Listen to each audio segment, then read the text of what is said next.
Alright, picture this. Alright, we'll start off with a hypothetical. You are a citizen residing in Great Britain. You're residing in Great Britain. You've lived there for a while now, and you're satisfied.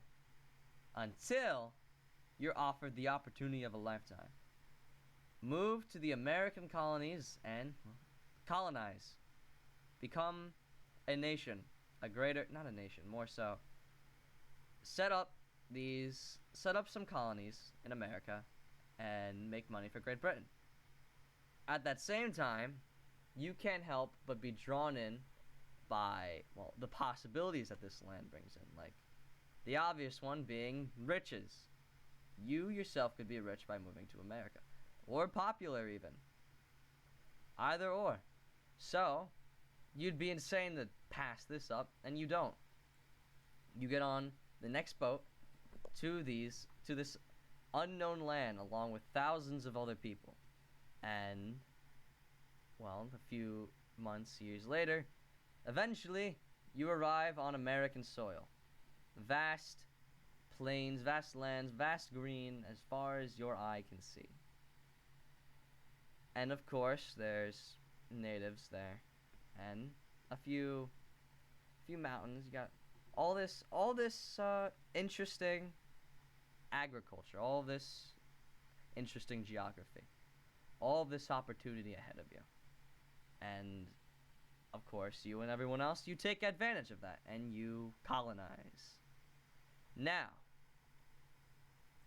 once you colonize, of course, you're still loyal to Great Britain.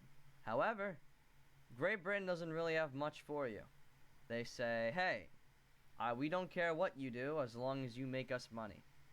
And for the most part, everyone's happy with this. Until Great Britain isn't happy with it. Because they're not making enough money like they thought they would be making. And because of that, well, they throw taxes on you. They throw taxes on you, your neighbors, everyone. Everyone's gotten taxed. But what the worst part about this is, no one in the entire country, no one in the entire New England colonies, no one in the middle colonies, none of the colonies had a single say in this matter. No one had a single thing, a single opportunity to argue against these taxes, these acts. Not a single representation in Parliament. Now, of course, you're going to be mad because, well, Britain has essentially taken away your freedom as a British citizen. And how will you react? Well, nothing crazy yet. You don't like these taxes. You're not going to pay them. So it's as simple as that. No one pays the taxes. You're just completely ignoring them. And that kind of ticks the king off. That ticks the Britain off, you know? They're upset, and now they're throwing all these other acts and these taxes on you. They're forcing troops into your homes, your houses. Now things are getting worse. Turn for the worse. Don't know how it got here, but it's terrible. And since being quiet didn't work, well, the other extreme is raising your voice as loud as you can and saying, I don't like these taxes.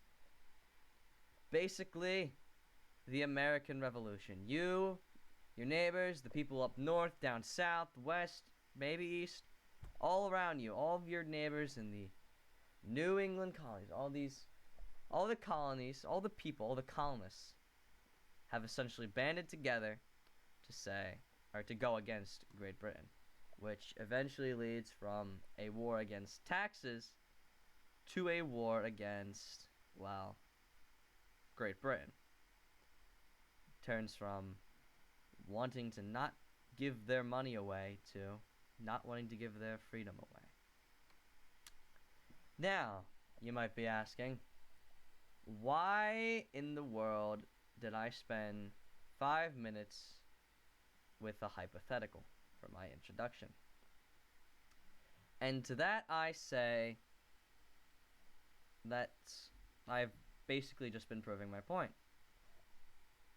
My topic for this project was the Federalists, which are these merry little protesters who fought for their independence. And obviously, I'm going to rank them S tier, because without them, well, there wouldn't have been an American Revolution, now would there? Without the Federalists who got angry at Great Britain for their taxing, their acts, their overall unnecessarily close involvement with the colonies, there wouldn't have been any revolution at all without these people, without the Federalists. There would have been no Boston Massacre. There would have been no Boston Tea Party. There would have been no Continental Congress with their Olive Branch petition. None of that without the Federalists. No Declaration of Independence or Constitution either. None of that without the Federalists. Hence why they get an S tier. And I say this because, well, let's hypothetically, let's take away the Federalists. Let's take away all these people who are mad, who are upset, who are rebelling. Take away all of them, what do you have? You have natives and maybe a few people who are like, okay, I'll just pay the taxes.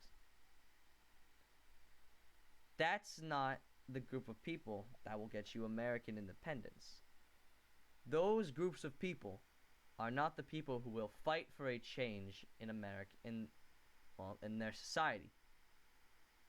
Those are not the people who will spark a revolution.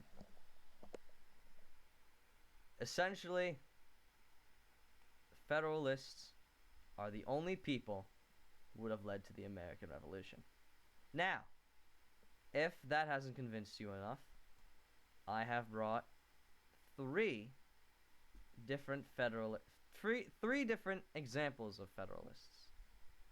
Meaning, I have 3 Federalists. First up is the man, the myth, the legend himself. Mr. S tier himself. George Washington. Now, this one is essentially self-explanatory. George Washington, although he wasn't, I guess, officially a Federalist, though, well, he basically was. He didn't really say he was, unless he did. In short, George Washington was, and eventually became a Federalist. Now, somehow, if you're asking how this doesn't prove anything, well, I mean, George Washington, his military expertise, his leadership, his political expertise. Basically, this man is a phenomenal leader in politics and military. This man gave up his Christmas for his country. He ditched a day to enjoy the time with his loved ones, with the people around him. He ditched that to go cross a frozen river where he probably could have died, just to go attack a bunch of Germans and obtain independence. If this man isn't the purest form of foolproof evidence for like how Federalists are S tier, I'm not sure how else I would be able to prove this. Well, I guess I am sure. Because I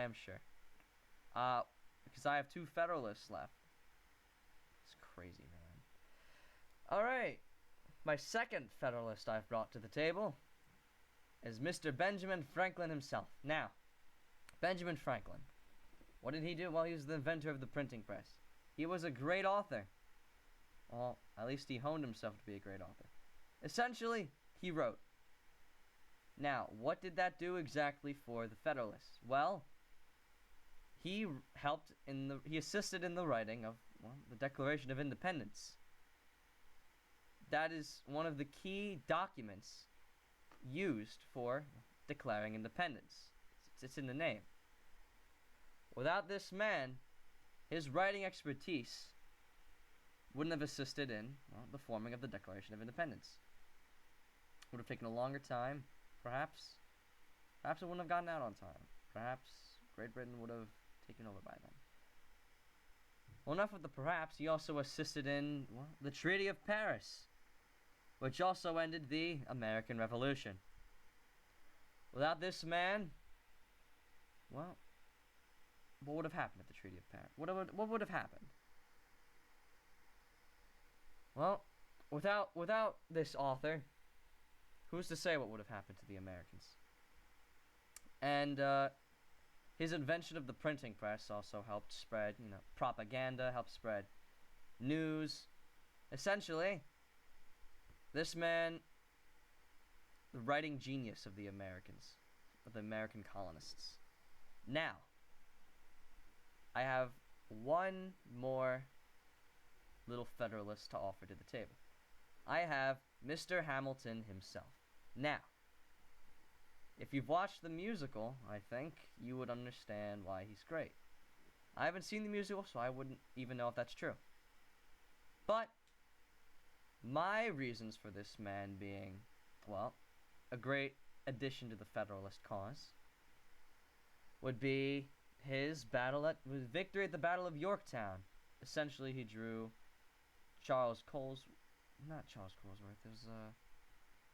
he basically won the battle and turned the tides for the battle for independence. Essentially, this man's victory assisted in the progression for American independence.